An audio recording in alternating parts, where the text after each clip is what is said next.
Futebol arte, agridoce, samba rock, mandata coletiva, minotauro, sereias, aula sonho.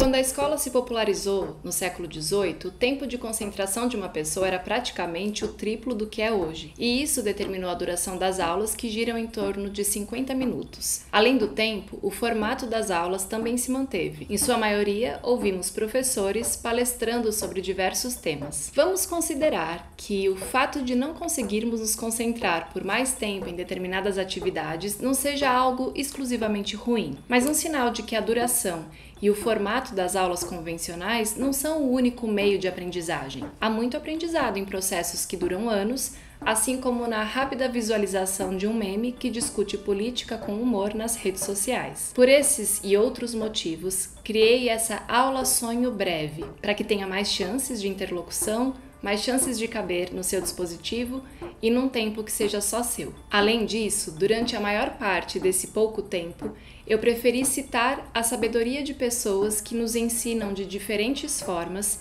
e apresentar referências que me ajudaram a aprender e a ampliar meus horizontes culturais, confiante de que apresentar suas palavras e ações seria uma oportunidade de reverberar perspectivas comunitárias e criativas para mudanças sociais urgentes. O contraste entre diferenças que existem simultaneamente expande limites imaginativos e nos orienta a encontrar alternativas para dilemas que a vida e o convívio em sociedade exigem de nós. A combinação de características a princípio contraditórias, até mesmo paradoxais, se manifesta em diversas áreas da cultura, como os esportes, a gastronomia, a política, a saúde, a espiritualidade, a educação, e as artes são território de absoluta liberdade nesse sentido. Uma aula pode ser parte de um programa de ensino no conjunto de um curso, transmitida a estudantes por professora ou por meio de textos. Pode também ser uma lição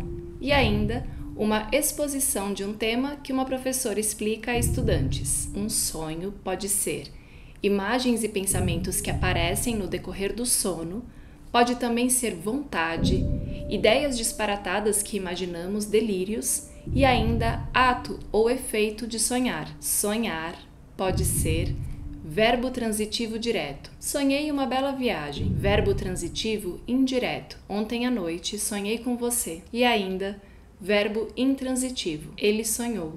I have a dream that one day even the state of Mississippi, a state sweltering with the heat of injustice, sweltering with the heat of oppression, will be transformed into an oasis of freedom and justice. I have a dream that my 4 little children will one day live in a nation where they will not be judged by the color of their skin, but by the content of their character. I have a dream today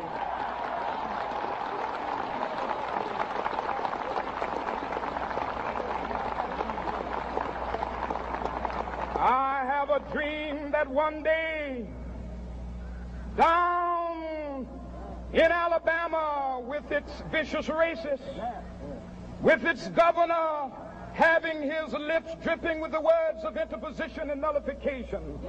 One day right there in Alabama, little black boys and black girls will be able to join hands with little white boys and white girls as sisters and brothers. I have a dream today.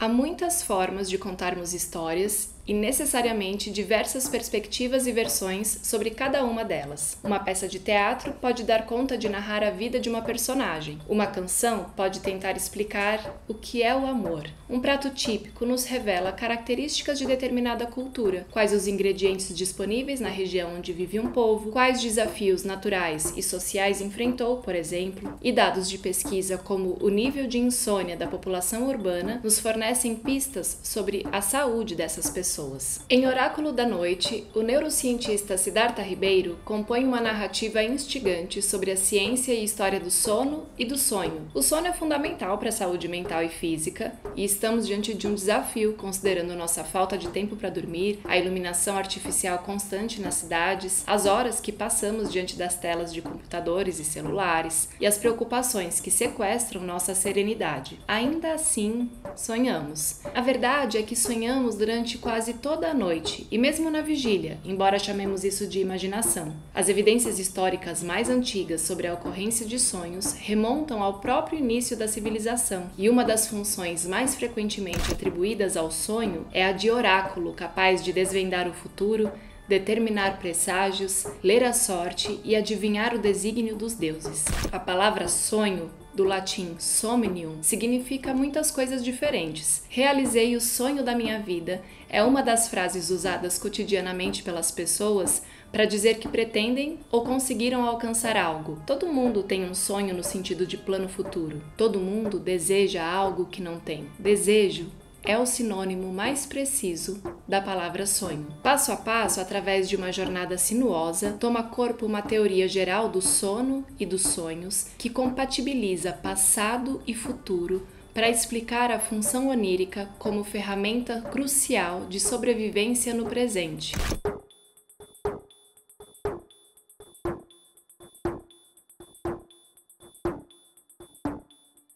Antônio Bispo dos Santos, conhecido também como Nego Bispo, é poeta, escritor e intelectual que prefere ser chamado de relator de saberes. É também ativista político e militante de grande expressão no movimento social quilombola e nos movimentos de luta pela terra. Em seu livro Colonização, Quilombos, Modos e Significações, apresenta em suas palavras a diferença entre o futebol, criado pelos ingleses, um povo de cosmovisão monoteísta, e a capoeira, criada pelos povos afropindorâmicos de cosmovisão politeísta. Ele apresenta essa comparação como um exemplo ilustrativo das diferenças estruturantes entre essas culturas. O jogo de futebol, regido por regras estáticas e pré-definidas, onde 22 pessoas jogam, uma pessoa julga e milhares de pessoas assistem. Pode ocorrer que entre as pessoas que assistem exista alguém que jogue melhor que uma das 22 pessoas que estão jogando.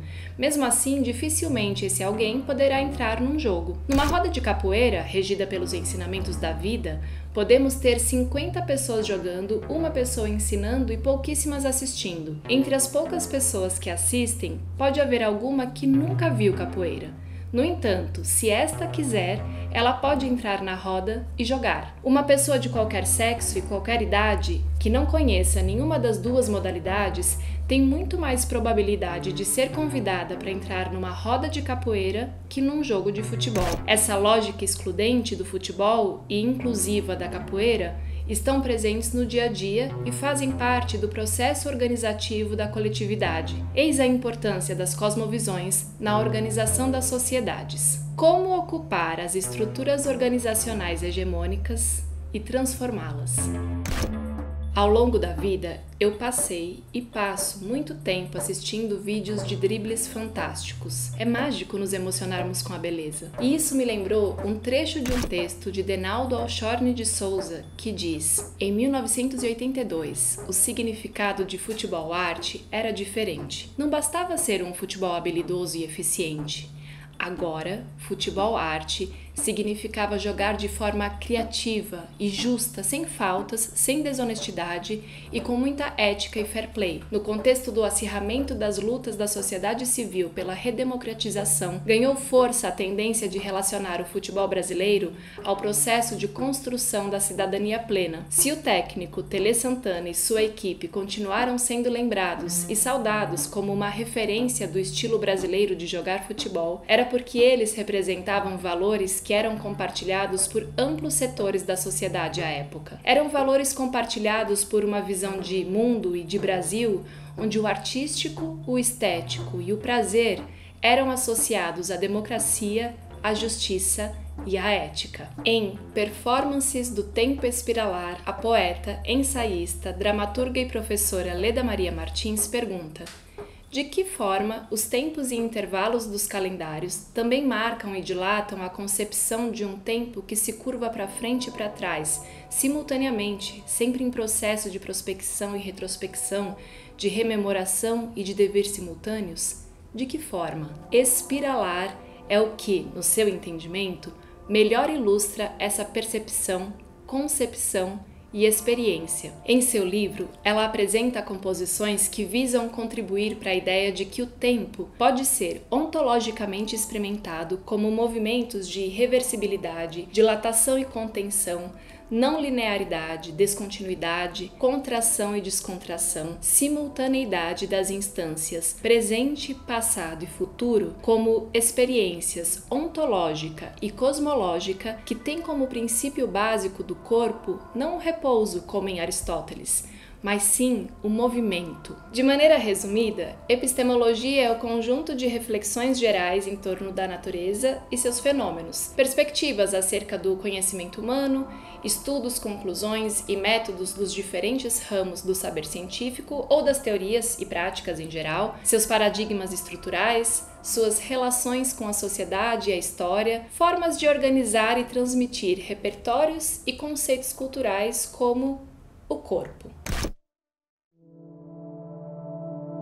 A Leda propõe como possibilidade epistemológica a ideia de que o tempo, em determinadas culturas, é local de inscrição de conhecimento que se grafa no gesto, no movimento, na coreografia, na superfície da pele, assim como nos ritmos e timbres da vocalidade, conhecimentos esses emoldurados por uma certa cosmopercepção e filosofia. Ela almeja investigar que concepção ou concepções do tempo informavam e constituíam as culturas e sociedades africanas de onde provinham os africanos trazidos para as Américas, e de que modos e por quais meios essas concepções se transcriaram e se infiltraram como signos da formação cultural em todas as Américas. Se considerarmos que os africanos, em sua maioria, vinham de sociedades que não tinham a letra manuscrita impressa como meio primordial de inscrição e disseminação de seus múltiplos saberes, podemos afirmar que toda uma pleiade de conhecimentos, dos mais concretos aos mais abstratos, foi restituída e repassada por outras vias que não as figuradas pela escritura, dentre elas as inscrições oral e corporal, grafias performadas pelo corpo e pela voz na dinâmica do movimento. O que no corpo e na voz se repete é também uma episteme.